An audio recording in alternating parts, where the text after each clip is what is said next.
15분경에 그 김희규 지학대장한테 이제 소집 통지를 전파를 하면서 공포탄을 개인당 30발씩 나눠줄 거라고 전화로 이제 알려준 사실이 통화로 녹음이 되어 있습니다. 그래서 그 시간을 보면 뭐 10시 15분인 거는 뭐 틀림이 없어 보이는데, 그럼 10시 15분에 이미 송병규 소령이 그 공포탄을 챙기라고 하는 걸 보면 이진우 사령관으로부터 공포탄 챙기라는 지시가 10시 15분 이전에 혹시 있었던 것은 아닌가요? 제 기억으로는 22시 05분에 네. 사령관과 두 번째 통화를 했습니다. 아, 그러면은 그때 사령관께서 공포탄을 준비해라라고 말씀하셔서 저는 30발씩 준비하라고 좀 구체화한 겁니다. 아, 그러면 이진우 사령관은 대통령 담화가 있기 전부터 공포탄을 챙기라는 지시를 소집 지시와 함께 내렸다, 이렇게 보면 되겠네요. 예. 아까 그 현장에 도착한 김희규 소령과 김석진 대위로부터 그 이진우 사령관이 국회로 이동해서 출입하는 인원을 통제하라는 임무를 받았다라는 걸 이제 보고 받으셨다고 증언하셨는데요. 그 증인이 검찰에서 진술할 때는 그 지시를 아무도 본청에 출입하지 못하도록 하는 지시로 이해했다라고 진술하셨습니다. 그 진술이 맞나요? 처음에 최초의 통제라는 표현 자체가 앞서 설명드린 것처럼 통과를, 그러니까 출입을 나가거나 들어오는 것을 통제한 상태까지가 저희가 최초 임무고, 그 이후에는 앞서 말씀드린 바와 같습니다. 아, 일단은 통제를 일단 시작한다. 들고 그렇습니다. 나가는 것을 모두 막는다. 예. 그 당시에 김희규 소령이 증인에게 보고할 때 국회로 이동하여 출입하는 모든 인원을 통제해라라는 지시를 받았다고 보고했는데, 모든 인원이라고 한 것이 혹시 맞을까요? 김희규 소령이 그렇게 진술했다는 겁니까? 네, 제 부하가 그렇게 진술했으면 그 말이 맞을 것 같습니다.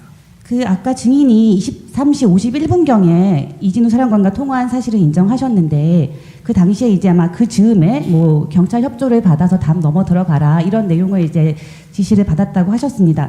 근데 그 즈음에 어쨌든 이 김희규 소령이나 김석진 대위에게는 들어가서 출입을 통제하라는 지시를 하셨는데, 사령관이 그러면은 그 당시에 증인에게도 들어가서 출입 통제라는 임무를 주었다는 것과 관련된 이야기를 하지 않으셨습니까? 먼저 현장에 도착한 인원들과 통화를 해서 그런 말씀을 하시고, 저는 후속해서 이동을 했습니다. 그러니까 그 인원들이 먼저 가고, 네. 그 팀들이 먼저 가고, 저희가 그 뒤에 한 20분 정도 후에 갔는데, 그 사이에 저도 이제 사령관께서 상황을 계속해서 파악하는 가운데 저를 통해서 그런 동일한 말씀을 하셨습니다. 그럼 출입 통제에 대한 말씀도 하셨습니까? 예, 맞습니다. 그러면은 사실 그 국회를 대상으로 수방사에서 뭐 훈련을 시행해 본 적은 없잖아요. 없습니다. 그리고 계엄 상황에서 국회를 대상으로 한 매뉴얼도 없죠. 예.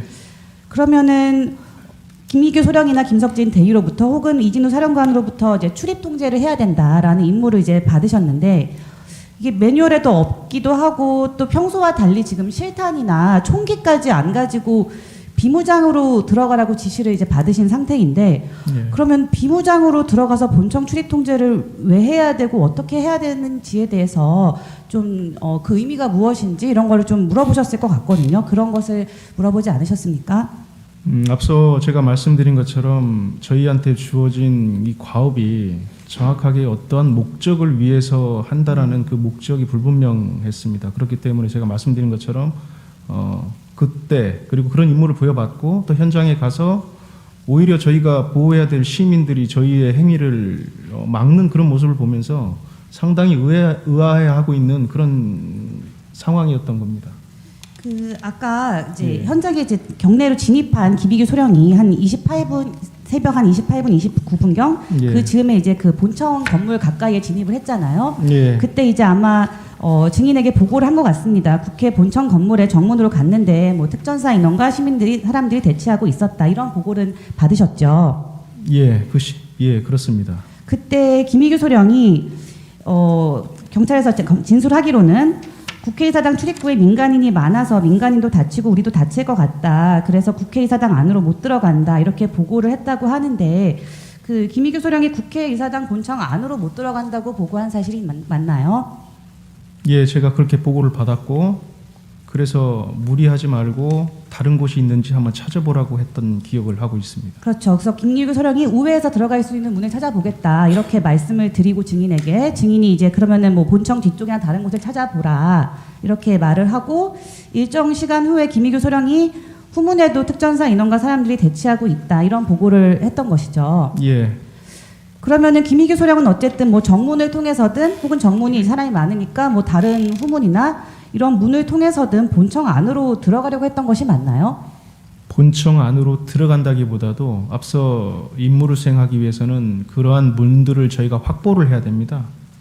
그렇기 때문에 그 확보라는 의미는 그 문을 저희가 장악을 해야 되지 않습니까? 그러면 열고 들어가야 한다는 말씀이신가요? 그렇습니다. 그래야만이 통제가 가능하기 때문에 그렇습니다. 그때 이제 김희규 소령으로부터 이제 그런 대치 중이라는 보고를 받고 증인께서 특전사와 협업할 수 있으면 협업하라 이렇게 지시를 하셨다고 하는데 맞죠? 그렇습니다. 그 특전사와 협업하라는 지시는 증인의 판단이었나요? 아니면 이진우 사령관으로부터 받은 지시인가요? 그것은 제가 판단이었고 특전사가 어떤 임무를 부여받은지는 모르겠으나 특전사도 아마 비슷한 임무를 부여받았겠다라는 생각을 했습니다. 그래서 협업하라는 의미는 현장에서 한번 소통을 해보라는 의미였습니다. 그래서 아마 김희규 소령이 이제 특전사 간부와 대화를 해보고 그 내용을 이제 증인에게 보고를 하자 증인이 그러면 민간인이 없는 안전한 곳에서 대기하라 이렇게 지시를 한 걸로 보입니다. 그렇죠? 그렇습니다. 왜 그렇게 지시를 하였습니까? 그 상황이 앞서 제가 말씀드린 것처럼 저희가 훈련받고 저희가 해왔던 그런 상황과 다른 상황이었고 그러다 보니 적극적으로 제가 제 부하들에게 어떠한 군사적 행동을 시키는 것이 바람직하지 않을 것으로 판단했고 그래서 잠시 대기를 시켰고 저 또한 상황을 좀 더 평가를 하려고 했던 겁니다. 그 일정한 이제 대치 상황이 좀 있으면 질서 유지를 위한 활동을 하려면 어쨌든 국회에서 국회의 기능이 정상적으로 작동하게 하려면 국회의원의 출입은 보장할 수 있도록 이렇게 해야 될 것 같은데 그 국회의원의 출입을 시키도록 뭐 현장에서 질서 유지를 해라 혹은 국회의원은 출입시키는 것으로 하면 되는지에 대한 뭐 지침을 이진우 사령관에게 구하진 않았습니까? 예. 그런 어떤 질문을 구할 여력이 없었던 것이 최초 부여했던 통제에 대한 임무도 그 당시에는 저희가 실행을 하거나 하기에 어려운 상황으로 제가 평가했기 때문에 그렇습니다. 그러면은 김희규 소령으로부터 보고받은 그런 현장 본청 앞에서의 상황에 대해서 이진우 사령관에게 전화로 보고하셨나요? 기억으로는 분명 말씀을 드린 것으로 제가 기억하고 있습니다. 왜냐하면 그때 작전 상황이나에 대해서는 수시로 이렇게 소통을 했기 때문에 그렇습니다. 그러면 이진우 사령관이 본청에 뭐 들어가거나 문을 열고서 문을 장악하는 것이 어려운 상황이라는 보고를 받고 혹시 어떤 반응을 보이거나 추가로 지시한 사항이 있습니까? 없습니다. 그러면은 그 병력을 그 민간인이 없는 곳으로 좀 빼내서 대기하도록 했다라는 보고도 하셨습니까 혹시? 제 기억으로는 없습니다. 제가 그렇게 단독으로 그 사실을 조치했습니다. 보고하진 않으셨고요. 예. 그러면 아까 증인이 그 이진우 사령관으로부터 이제 국회로 들어가서 국회 본청 안으로 들어가서 국회의원을 빼내라, 그러니까 끌어내라라는 지시를 받은 시점은 김희규 소령에게 이렇게 민간인 없는 곳에서 대기하라고 지시한 이후인가요? 그 전후가 어떻게 될까요, 혹시? 일단 대기하고 하라고 지시한 이후에 로 제가 기억하고 있습니다. 아까 이제 그 김희규 소령으로부터 이제 김희규 소령에게 그 이진우 사령관의 그 국회의원과 특전사가 같이 출입문으로 나오면 민간인 사이에서 통로를 만드는 걸로 지원해라라는 지시를 이제 김희규 소령에게 전파를 했는데 예. 그 특전사가 들어간 이유는 국회의원을 끌어내려고 들어갔다는 것은 혹시 어떻게 아셨나요?